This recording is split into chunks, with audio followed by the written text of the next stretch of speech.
ಸೌರ ಕುಟುಂಬದಲ್ಲಿರುವ ಎಲ್ಲ ಗ್ರಹಗಳನ್ನು ಅನುಕ್ರಮವಾಗಿ ನೆನಪಿಟ್ಟುಕೊಳ್ಳುವುದು.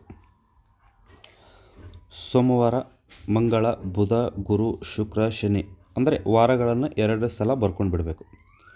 ಒಂದಾದ ನಂತರ ಒಂದನ್ನು ಕ್ಯಾನ್ಸಲ್ ಮಾಡಿದರೆ ಆಯಿತು. ಎಲ್ಲವೂ ಗ್ರಹಗಳು ಅನುಕ್ರಮವಾಗಿ ಇದ್ದೇ ಇರುತ್ತವೆ. ಹೇಗೆ? ಅಂದರೆ ಇದೊಂದು ಸೂರ್ಯ,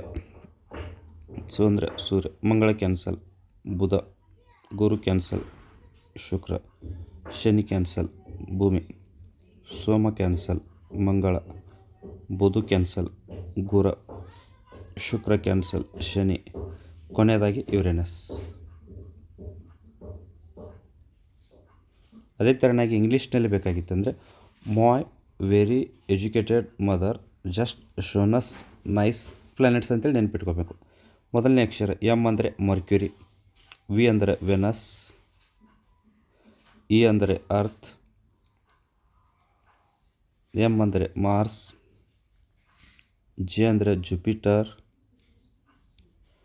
ಎಸ್ ಅಂದರೆ ಸ್ಯಾಟರ್ನ್, ಯು ಅಂದರೆ ಯುರೇನಸ್, ಎನ್ ಅಂದರೆ ನೆಪ್ಚೂನ್. ಇಲ್ಲಿ ಪ್ಲಾನೆಟ್ಸದಲ್ಲಿರುವ ಪ್ಲೂಟೋ ಆಗಿತ್ತು, ಈಗ ಅದು ಗ್ರಹವಾಗಿ ಉಳಿದಿಲ್ಲ. ಇದನ್ನು ಕ್ಯಾನ್ಸಲ್ ಮಾಡ್ಕೊಂಡ್ಬಿಡಿ. ಹೀಗಾಗಿ ಒಟ್ಟು 8 ಗ್ರಹಗಳು.